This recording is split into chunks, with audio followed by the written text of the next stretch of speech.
du ciel. Il y a un sport qui se pratique bien l'été dans le ciel, c'est la voltige aérienne. Et cet été, il y aura, comme tous les 2 ans, les championnats du monde de voltige aérienne. Je ne vous apprendrai rien si vous connaissez un peu l'aviation en répétant une fois de plus que les meilleurs dans le monde sont les Français et que, ma foi, il n'y a pas de raison d'en être honteux. À 150 km d'ici, de Castelsarrasin, se trouve l'aérodrome de Carcassonne. Et Carcassonne, c'est devenu un petit peu pour le pilotage en voltige ce qu'est le cadre noir de Saumur pour une certaine forme de pratique de l'art équestre.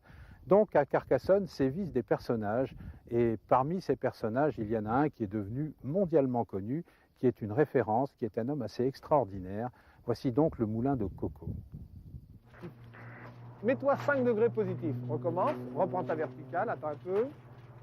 Pose encore plus que ça. T'es nègre. Ah ouais, comme tu es négatif, tu ne peux plus arrêter le flic, hein, d'accord? Et passe 5 degrés positifs. Vas-y. 5 degrés pause, attends un peu. Reste pause, plus que ça, t'es nègre. Tu cognes devant. Le pied. Tu l'enlèves trop tôt ton pied, garde-le encore, d'accord?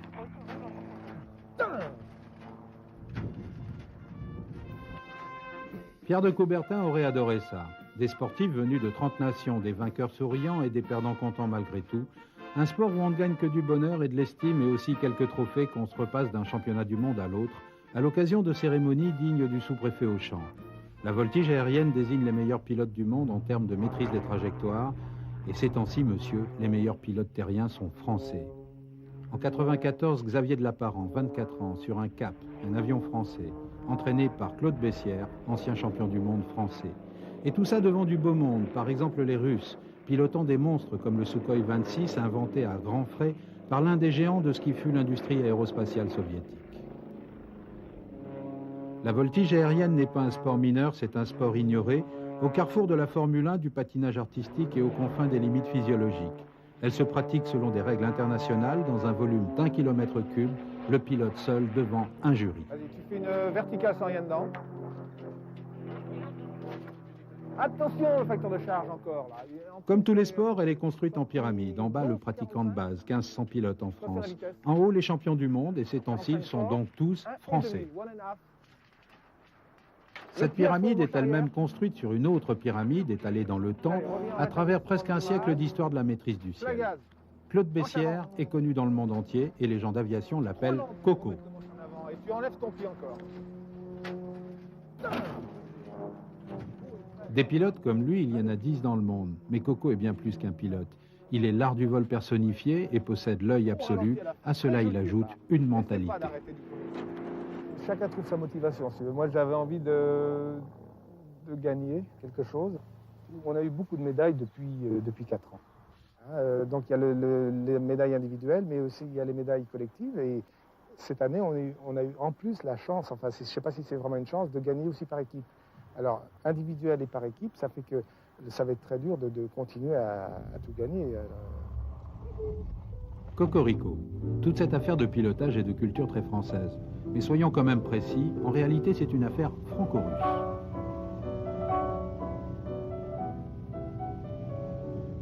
Tout ça a commencé le 28 août 1913 au-dessus du plateau de Juvisy, près de Paris, lorsque le pilote d'usine des avions Blériot, Adolphe Pégout, fit voler son Type 11 sur le dos. En quelques vols, il inventa les figures de base de la voltige, dont la boucle, qu'il présenta au public enthousiaste de l'époque le 21 septembre 1913.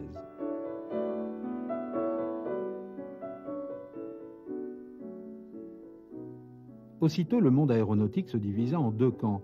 Ceux pour qui tout cela n'était que du cirque, et le mot acrobatie fit surface. Et ceux, comme la revue Flight de Londres, pour qui c'était la forme de pilotage la plus scientifique qui soit. De nos jours, la controverse subsiste. Mais l'histoire aime s'amuser des dates. En Russie, à l'époque, on employait le calendrier julien, et non, comme en France, le calendrier grégorien. Il se trouve qu'un pilote russe, Petr Nesterov, effectua une boucle complète le 27 août 1913. À cause des différences entre les 2 calendriers, Pégout et Nesterov ont peut-être tourné la boucle le même jour. Dans l'entre-deux-guerres, la voltige devint un sport d'État en Europe, avec ses vedettes comme Gerhard Fiesler, Michel Detroyat ou Marcel Doré. Les avions deviennent alors plus solides, plus agiles et plus précis, et les militaires acceptent doucement l'idée que savoir vraiment piloter implique la pratique de la voltige. En France, le promoteur de l'art du pilotage est Pierre Fleurquin, officier et gentleman. En Allemagne, c'est Ernst Studet. Une nouvelle guerre passe et la voltige redevient un sport. L'outil du renouveau du pilotage en France est le Stamp, biplan d'origine belge. C'est un avion doux sous la main, peu puissant mais joliment équilibré, qui va donner des très grands pilotes, le chevalier d'Orgex, François-Duc Dressler, Biancotto, Notteghem ou Gérard Verret. Confronté au Stamp dans les compétitions des années 50, ce Stradivarius allemand, le Bucher Jungmeister d'avant-guerre. Il est l'outil de l'espagnol Aresti et du suisse Liardon. Mais les biplans sont à terme condamnés, principalement parce qu'ils sont difficiles à juger par les jurys qui préfèrent les monoplans plus géométriques. Débute alors la suprématie des Zlin tchécoslovaques. Les Tchèques sont au carrefour des influences slaves, allemandes et autrichiennes. Leurs avions et leurs pilotes sont des Mozart du ciel. Grâce aux Zlin naît une nouvelle voltige qui dépasse l'aérodynamique et invente des manœuvres balistiques tournoyantes, surnommées en dialecte moravien l'homme Sovak, ce qui veut dire gueule de bois. À partir de 60 se tiennent tous les 2 ans les championnats du monde, au début dominés par les Tchèques, les Russes et les Polonais. Pourtant, en 68, une Française est championne du monde, Madeleine Delcroix, ici avec le meilleur anglais de tous les temps, Neil Williams. Il ne sera jamais champion du monde. Tous 2 volent sur Zlin, et après 68 commence pour les Français une éclipse de 20 ans. Mais en Normandie, un homme entêté s'est juré de donner au pays les meilleurs avions de voltige du monde. Il crée d'abord le Cap 10, un biplace école. Cet homme s'appelle Auguste Mudry et son Cap 10 va apprendre à piloter proprement à des milliers de sportifs passionnés. En 88, après 20 années d'absence des Français sur les podiums, c'est l'explosion. Catherine Monoury, hôtesse de l'air, devient championne du monde. Chez les hommes, ratant le podium de peu, 2 messieurs, Claude Bessières et Patrick Paris.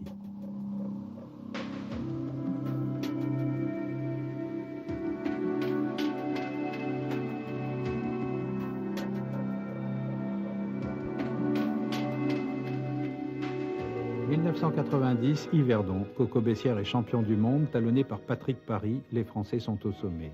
Et leurs avions sont des Cap, made in Normandie, par Auguste Mudry.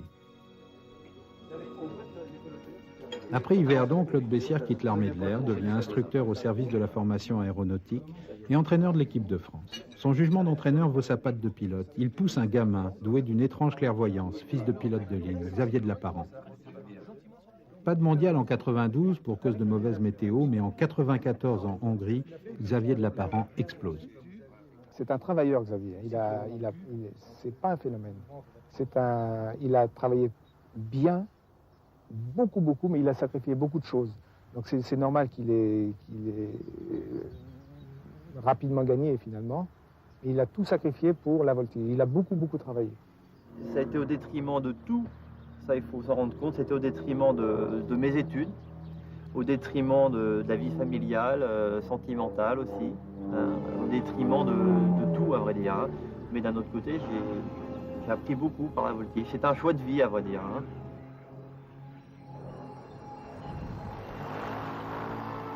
Il y a de la magie dans le pilotage de Xavier, et voici un extrait de son livre intégral au championnat du monde de 94. Il faut regarder le travail subtil de sa gouverne de direction.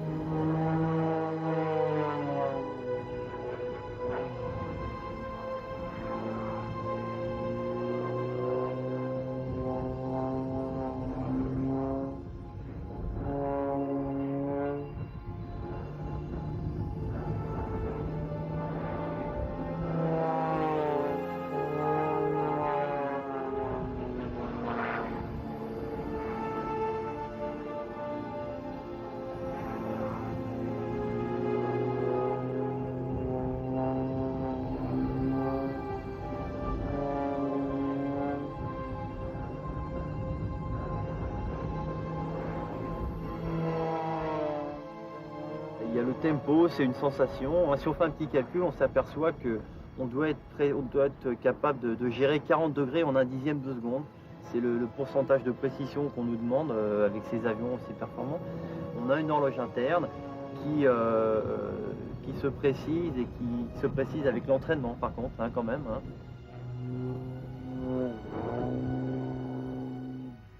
En 94, Coco, l'entraîneur, a un autre champion dans sa manche, une championne en fait, étudiante en médecine de Dijon, Christine Génin.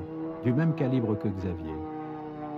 Les phénomènes, c'est plus Christine. Christine, elle a peu volé et elle a gagné. On peut gagner très vite, mais il ne faut pas oublier de vivre un petit peu quand même. Christine, qu'on appelle Kiki, n'a pas oublié de vivre. Elle fait médecine, elle se marie, et ces temps-ci, elle attend un premier bébé. C'est pour ça qu'elle n'a pas volé pour nous. Elle a un objectif pour plus tard. Elle veut être le champion du monde, devant les hommes, et pas seulement la meilleure des femmes.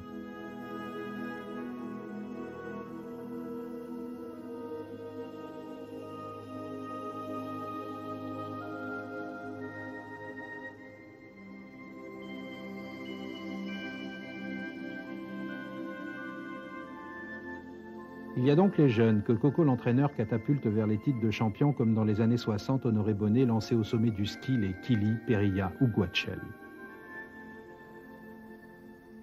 Coco a raccroché, Xavier a raccroché pour devenir entraîneur, Kiki fait son petit en attendant de rempiler. Mais il y a un très fin pilote, le jumeau de Claude Bessières, qui attend son heure.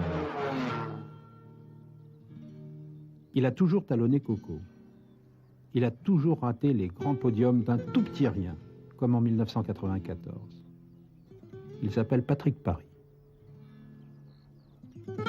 Comme Bessières, il vient de l'armée de l'air. C'est un homme droit, fidèle et merveilleusement enthousiaste. Pour Patrick, la vie c'est un avion, un cube d'air d'1 kilomètre de côté et l'obsession de maîtriser totalement la trajectoire. Personne n'a autant d'heures de voltige que lui en France. Et son personnage évoque parfois le héros du Grand Bleu. Patrick, c'est plus un homme, c'est une idée, une vocation. Il ne recherche pas les honneurs, l'argent ou d'autres compensations aux années passées à traquer la perfection. Il vit sur sa planète comme le petit prince. Mais sa planète n'est pas ronde avec un volcan à ramoner de temps en temps et une rose qu'il faut soigner. C'est un cube d'air d'1 kilomètre de côté avec, à l'intérieur, un avion.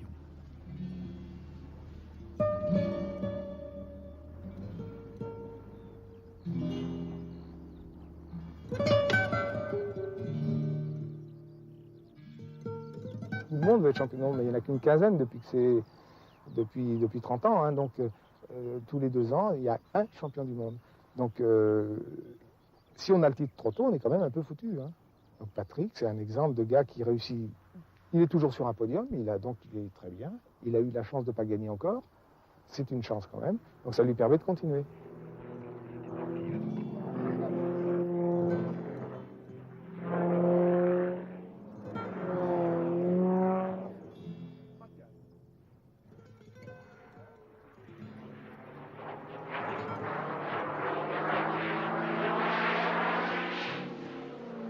On ne retrouve jamais les mêmes conditions de vent, de perfo-machine. Enfin, en fait, il y a beaucoup de choses qui évoluent. Et finalement, c'est vrai que la figure, sur le papier, elle est identique, mais la réalisation, elle ne sera jamais la même pratiquement.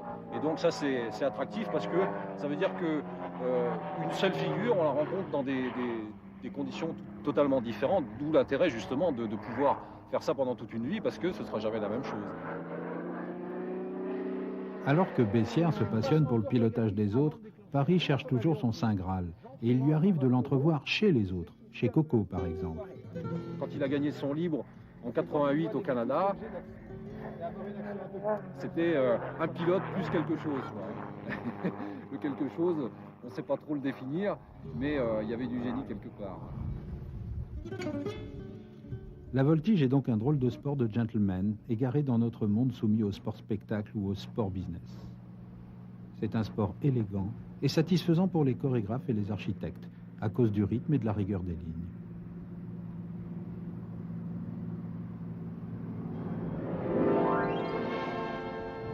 Autrefois, Gérard Verrette a fait de Carcassonne le temple de la voltige française lorsqu'il y était instructeur d'État. Aujourd'hui, Coco Bessières est instructeur d'État au centre de Carcassonne et les murailles géométriques surveillent les trajectoires de ses stagiaires, à défaut de surveiller les migrations et les invasions, comme elles l'ont fait depuis 22 siècles, depuis qu'une garnison romaine s'était installée là, sur un piton balayé par des vents changeants, mais toujours violents. Les gens d'aviation aiment bien installer leurs aérodromes dans des endroits rigoureux, ventés, rugueux, soumis à quelques sévérités de la nature.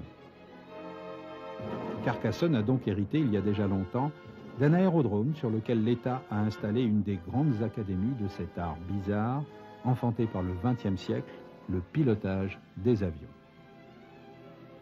Le pilotage a quelque chose de l'art équestre, et ça n'est pas une figure de style. De même que le Cadre Noir habite Saumur, le pilotage habite Carcassonne. Sur l'aérodrome, de temps en temps, des monoplaces multicolores viennent passer une semaine à limer leur trajectoire sous les ordres de Coco. Mais le reste du temps, on travaille ici à former, éduquer et façonner, selon les méthodes agréées par l'État, des jeunes gens qui ont l'ambition de faire un jour ce métier bizarre, pilote de ligne. Un métier idolâtré ou détesté, surtout par ceux qui ne le font pas, car c'est un métier marginal et mythique. Ces temps-ci, on n'a pas beaucoup besoin de pilotes de ligne, et alors le centre de Carcassonne tourne paisiblement et forme d'autres pilotes à côté des jeunes gens déjà bien carrés dans leur tête et leurs actes. Par exemple, des contrôleurs de la navigation aérienne, parce qu'un contrôleur qui pilote est forcément un meilleur contrôleur. Mais tous doivent passer par une phase, que certains adorent et d'autres détestent. À Carcassonne, on fait une dizaine d'heures de Cap 10, en voltige douce, histoire de glisser un pied dans un autre ciel que celui des Airbus, un ciel aux dimensions d'un gymnase infini. Si on a du pot, on va voler avec, assis en place droite, Coco Bessière.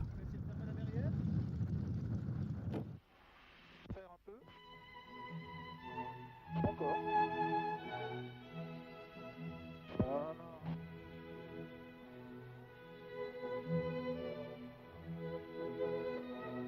On la plonge un peu à gauche.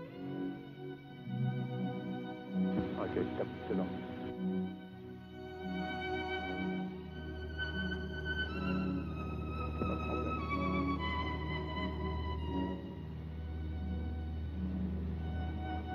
Voilà, le début de descente devrait réduire un peu.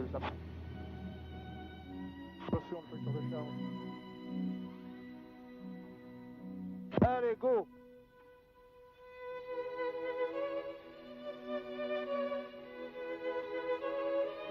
Prends la ressource. À gauche en montée et descendre sur Carcassonne en barricade. Le Cap 10, depuis un quart de siècle, est l'avion classique par excellence. On en trouve dans le monde entier. Et dans le monde entier sont donc chantées les louanges de son constructeur Auguste. Auguste Mudry, surnommé Papa Mud, surnommé Gusti la Rafale. 70 ans largement passés, une créativité qu'on a comparée à celle d'Enzo Ferrari, un non-conformiste qui ne s'intéresse vraiment qu'à une chose, ses avions. Inférieur à 400 000 francs. Non, mais c'est clair. À 50 ans, pilote privé de sa licence par une maladie embêtante, sans argent, sans diplôme, sans rien, il décide qu'il va devenir constructeur d'avions parce que ça va faire joli d'avoir le nom Mudry sur des dérives. Et pas n'importe quels avions, monsieur, des avions de voltige pour que la France, monsieur, redevienne le berceau du pilotage artistique et le pays des champions du ciel. Il l'a fait, le bougre. Il a démontré qu'à l'ère des ordinateurs ronronnants, l'esprit humain reste le plus fabuleux des systèmes experts. Chez Mudry, à Bernay en Normandie, on fait de la dentelle de bois, et ça donne des avions souples et solides, précis sous la main mais fiables comme des chameaux. Ces temps-ci, on y met aussi un peu de fibre de carbone, l'air de rien, et finalement sortent de là les meilleurs avions à voler du monde. Et c'est un homme un peu génial. Il a des idées d'enfant en plus. C'est incroyable. Il est récemment, là, il était comme un gamin parce qu'il voulait faire un nouveau biplace en tandem et tout. Bon, il a plus de 70 ans et il a des idées comme un gamin. Gamin. Pendant qu'il finit, on va faire voler.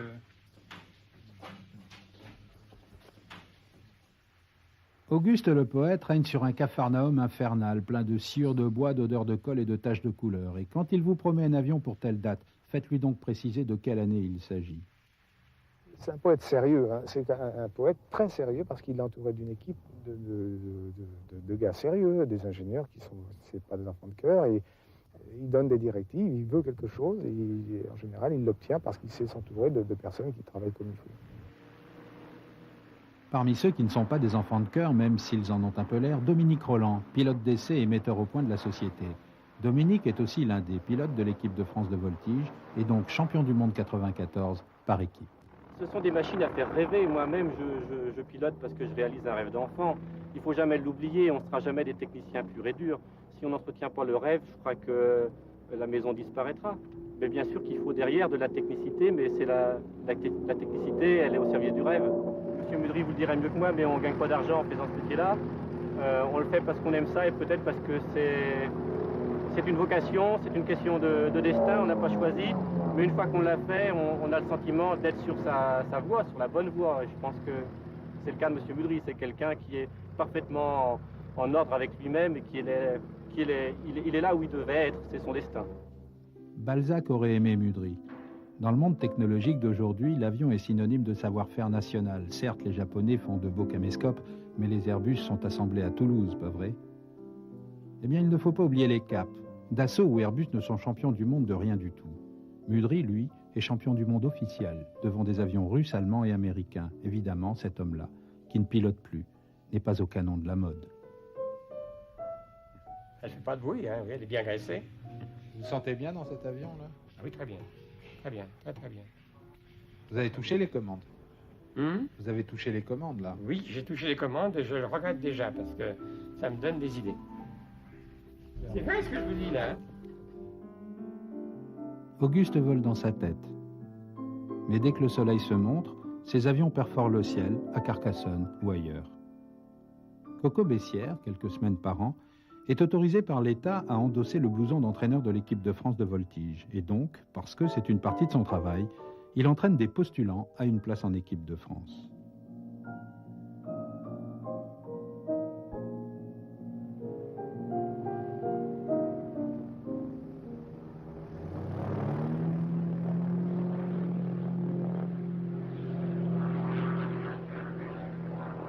Il faut biaiser les juges.